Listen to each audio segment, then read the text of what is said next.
Guys, good morning. Medyo maulan ang panahon. Ito, mayroon tayong customer. Welcome back pala ito. Boardman Suzuki. May vlog na ako nito. May in-upload na ako 1 year ago. Ngayon lang nakabalik. So ang problema pala nito guys, yung na-vlog ko ay yung starter relay. Pinalitan natin ng starter relay kasi ayaw mag-start. Ito ngayon bumalik. Ang problema, ayaw talagang umandar. So kita naman sa hitsura pa lang, oh. Tambay daw ng 2 buwan. Ito na, oh. Dati wala ito. Ngayon, oh. Pingas-pingas na ang dating. Ayan. Boardman. So, hinatid pala ito kahapon ng sinakay lang ng tricycle. So, unang tirada ni Mechanic 2001. Siyempre, switch on tayo. Key on. Ayan.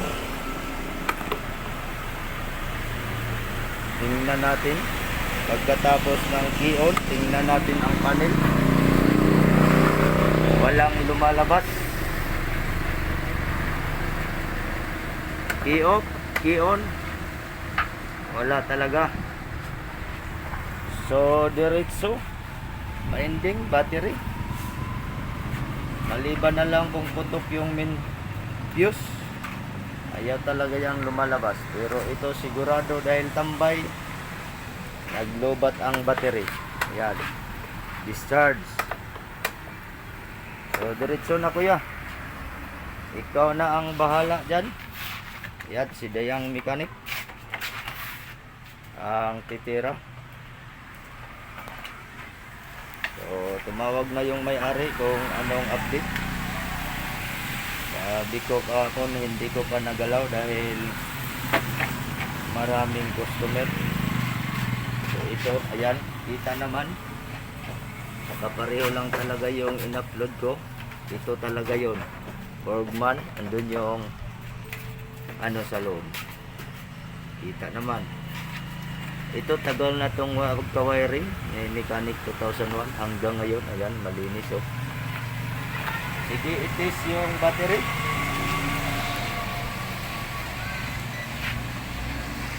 Ayan. Siyempre, pag ganito lang ang problema,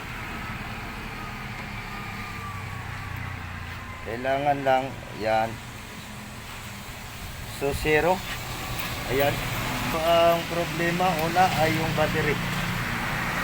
Pag walang problema, pagpalitan to ng battery, sigurado andar. Sige, test light. Gamit yung test light.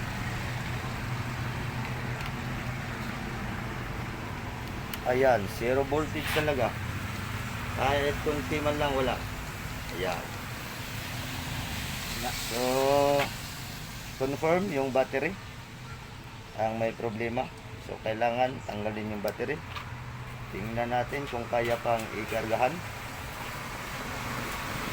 Pa-charge natin kasi nag-discharge lang to dahil tambay daw. Pag ayaw, siyempre palitan natin ang battery. Ayan. So, ang unang gawin, pakargahan lang muna. Baka makarecover pa. Pag ayaw na, palitan natin. Tapos na mag-charge. Ayan. Try kung may laman. Pero sigurado ako okay pa. Ang battery.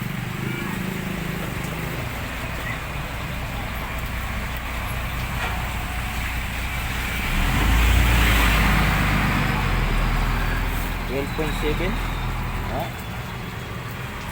against the light, 12.7 ang ang laman ng battery. Sige, ayos na yan. Na, entrance niya din. Try natin pag kabit ng battery, then start. Review na rin to sa starter relay na kinabit natin 1 year before na yun. Kung okay pa. Unang vlog ko nito yung starter relay. Repair namin. 1 taon bago nakabalik. Tambay lang siya ng 2 buwan daw. 1 buwan kalahati. So yun sa mga nag-comment, salamat sa comment ninyo. Sa mga negative comment, salamat din. Sa mga positive comment, thank you so much. Ito, tingnan natin to. Ang pinanggalingan ng Bergman na to ay medyo may kalayuan. Dinala talaga ng may-ari. Kasama na yung ano niya, Kimco nga 300. Trigger oh. Oh. Naka muna kasi yung starter. Kahit naka-off. Kahit naka-off. Oh, yan ang problema niya ngayon. Pag ikabit natin yung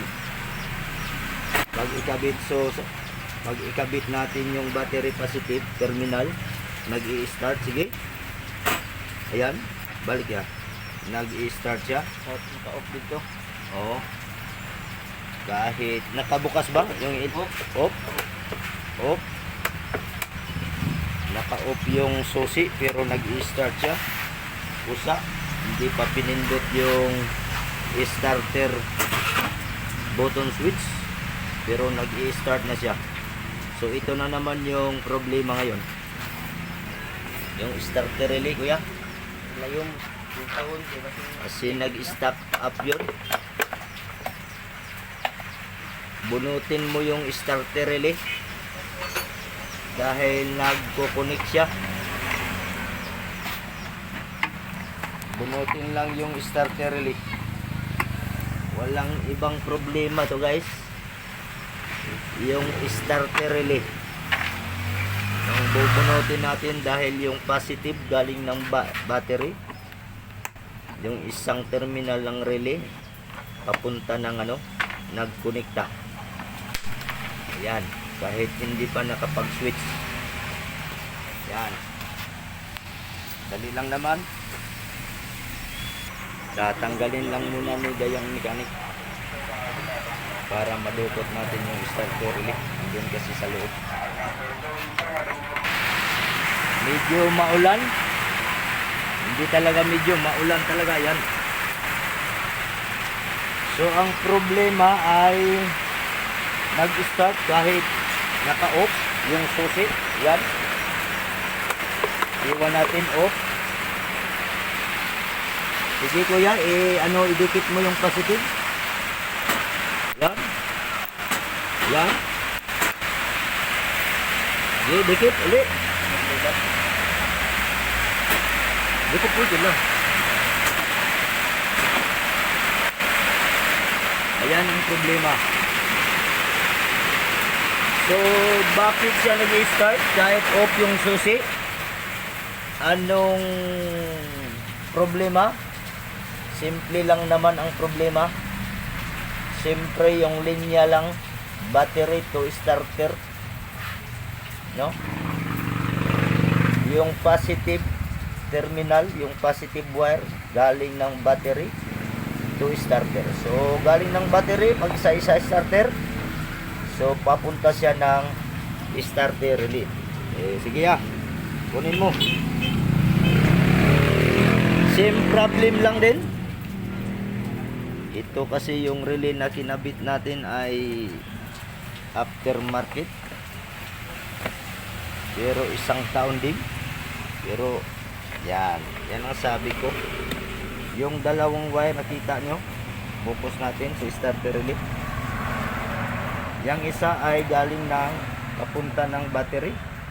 Yung isa naman ay papunta mismo doon sa starter motor. So yung dalawang wire na maliliit, yan po ay switch no? Secondary switch galing ng starter button mo. Yung switch mo sa starter dito sa handlebar. Ayan. Pag mag-switch yan, magsi-switch din to kasi relay to. Yung dalawa, walang problema yan. So bunutin mo na kuya. Ito yung tingnan natin kung sira ba talaga. Tag-tag na lang natin yan. Ayan. Kuha ka ng tester. Malalaman yan. Yung naka-glove si mechanic kasi nag-modify ako ng swing arm. Kita na lang saglit. Yan. Yung swing arm para sa ano ko. Sige na, kuya. Ito may bagong dating na naman. Ay ang Jomero. Ilang taon na yan. Galing ng ayan, saibit natin tong Jomer. May vlog din ako 3 years ago. Walang paltos. Ngayon lang siguro. Ayan. Walang paltos. Walang paltos yan. So kailangan na yan i-PMS. Cleaning lang ang problema dyan. Ang kailangan. Yan, 3 years ago yan. Galing ng tinabaho. Yang nilagyan ng ano, ng fuel pump motor, filter, lahat. 3 years. 3 years na, wala pang problema. Maya, ano mo yung tester? Welcome. Shoutout kay Touchminat. Touchminat. From Davao City. O ini, yan. Continuity lang. Tingnan natin kung sira. Oh, balik lang.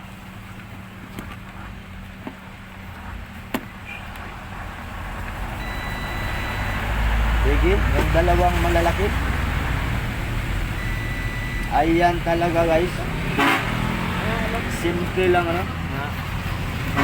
Simple lang. Mag-ano kung sira yung relay o hindi. Ayan, sige. Kanina mag-start siya. Pagkabit mo ng battery, start siya. So itong wire, ito galing papunta ng battery, siyempre. Oh. On call na siya. Pag switch mo, siyempre magpo-flow yung turret dito papunta ng starter motor. So yung motor ay nag-restart kahit patay. So ibig sabihin sira to. Prove natin. Sige, tester. Yan, narinig nyo? Yan, sige.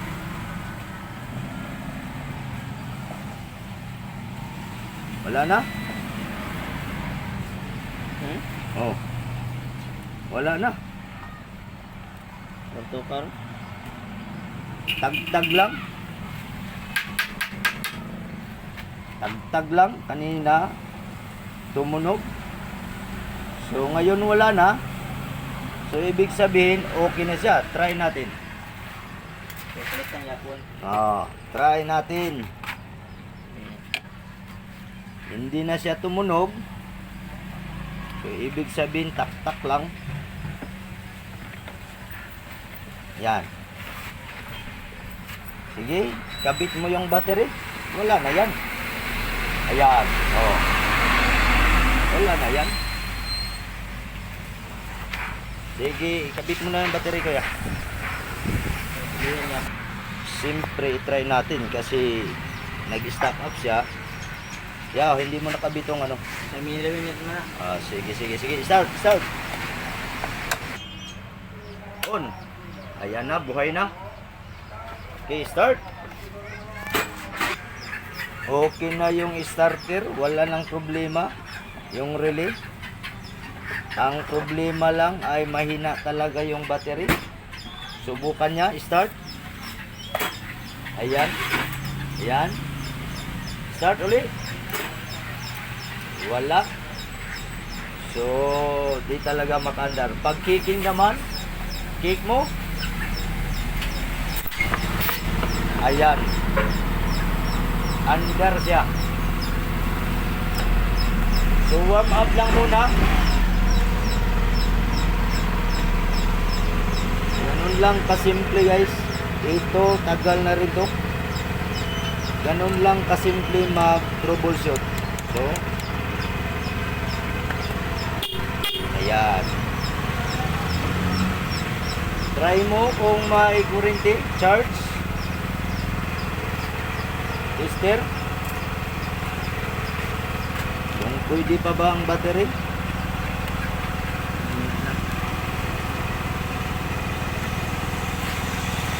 12.8. So, ibig sabihin, yan, maganda pa, battery lang talaga. So try lang panda rin para makargahan ang ano. Tingnan natin kung pwede pa ba yung battery.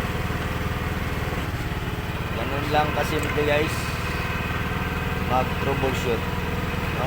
Hindi yung pag ayaw mag-start, pag nag-start sabihin agad na starter kasi brass pa ano, no? Ito lang. Ito tagal na to, mini driving light. Yan ang pagkabanat ni Mechanic 2001. Ito ko lang itinabit, review lang. So ang starter relay 1 year ago na kinabit. So wala pa siyang problema. Okay pa siya. Ito lang, tambay lang kasi yung ano, natambay daw. Kita naman yung mga bahaya na ng gagamba oh. Yan oh, mayroon pa oh. Oh. Ilang.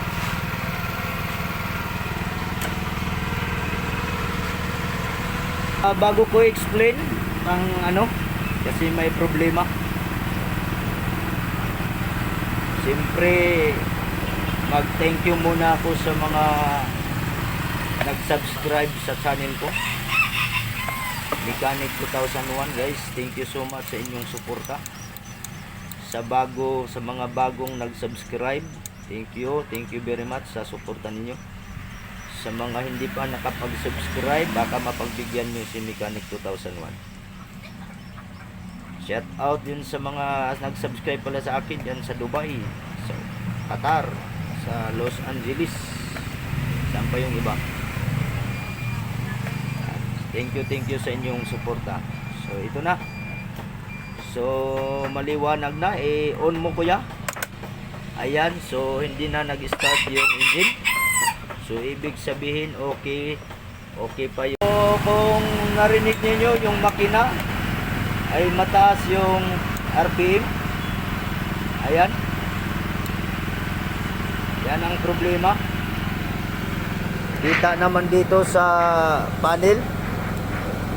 Naka center stand tayo pero 15 kilometers per hour yung takbo niya. Yan. Sana, yan. So ibig sabihin malakas talaga yung andar ng makina. Mataas yung idle. So ang gawin natin ngayon ay ibaba natin yung idle. Reset tayo ng IECB. Yan. Yung para sa idle control valve. Continue. Ito yung Bergman. Pagbukas mo ng U-box, kitang-kita na ang makina. Yan. So, sit lang yung IEC para bumaba ang minor. Ang minor ng Bergman ay 1,700 RPM plus minus 100. Okay. Ay hinay. Tanawa ko nung sa ang distansya sa valve.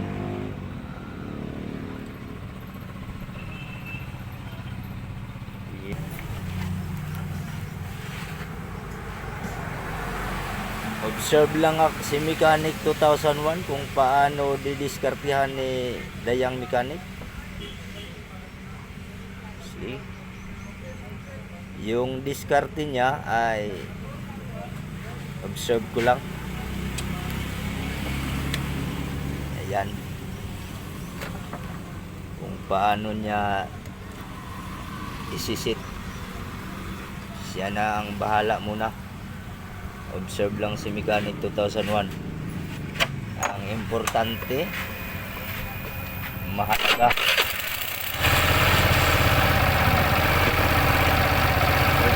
Kuha oh. Tingnan nyo naman oh. Kuha na ang galawan. Manual receipt. Ayan. Kuha na ang galawan oh. Sa mga naka-broadman, ganun lang kadaling mag-sit ng idol. Huwag kayong basta-basta nasabihin pag mataas sa yung idol ay marami ng galawin. Yung iba dito kinukuha. Ang iba dito kinukuha kahit isagad mo pa yan pag may problema, babalik at babalik talaga. Dito wag kasi ito limit ito ng spindle, butterfly spindle shock to. Kailangan yung butterfly hindi masyadong sarado kasi mapuputput yung limit yan ng spindle shock para dun sa butterfly. Yan, kuha na 1.6 1.7 RPM na yan. Kaya okay na yun na maikot na yung gulong. Diba? Kita. Yan. Dito naman sa panel. Ayan, okay na. Good job. Yan, sige na kuya, sara mo na. Para matapos na. Siyempre, higpitan mo yan.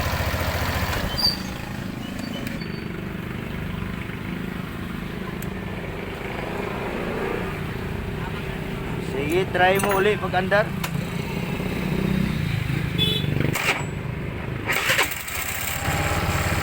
Good. Very good.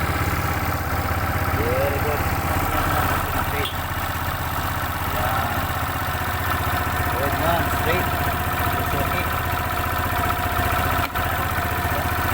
Procedure ni Damo 2001. Ayan, 215 minutes of throttle cardio.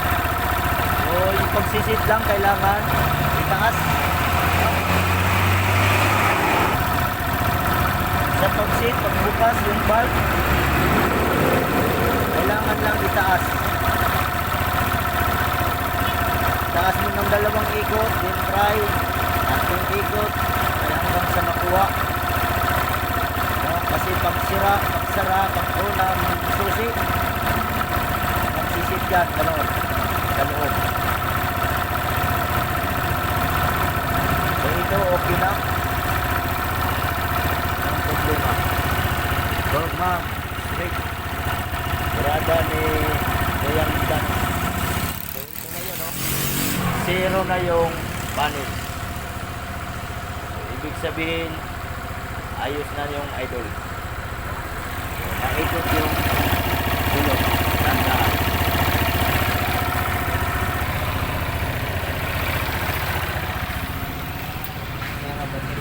Yung battery, medyo naka-recover. Ang pinaandar gumagana pa, so walang gagastusan ang may-ari dito. Yung relay na 1 year ago na ikinabit, okay pa. Yung sa unang vlog, ito yung motor na yon. Itong relay para sa mini driving light, tagal na rin itong in-install. Ayan. Kasabay, nauna pa to sa itong relay. 1 taong mahigit na to. Hindi pa pumapalya. Ayan. Pero siyempre, pag mag-troubleshoot ng mga FI, kailangan talaga ng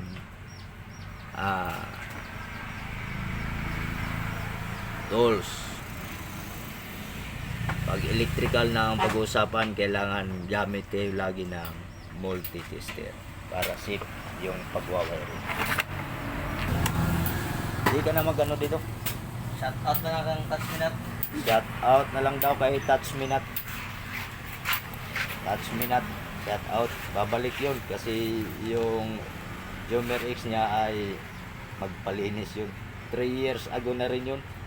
Mula nang pinagtan, may vlog din yun. Pinalitan ng fuel pump, motor, filter at lahat. Ito yung natrabaho ko. 3 years na hanggang ngayon. Okay pa. Sige kuya. Start mo, final. Ilahot na lang ito rito. Ayan, ayos na yung idol, oh. Nasaan mo pala? Wala ang kaltos. Okay. Ayan, zero. GRS pag imalis yung Sige, try mo, testing mo, patakuin. Para pagbalik, tingnan natin kung di ba magbago.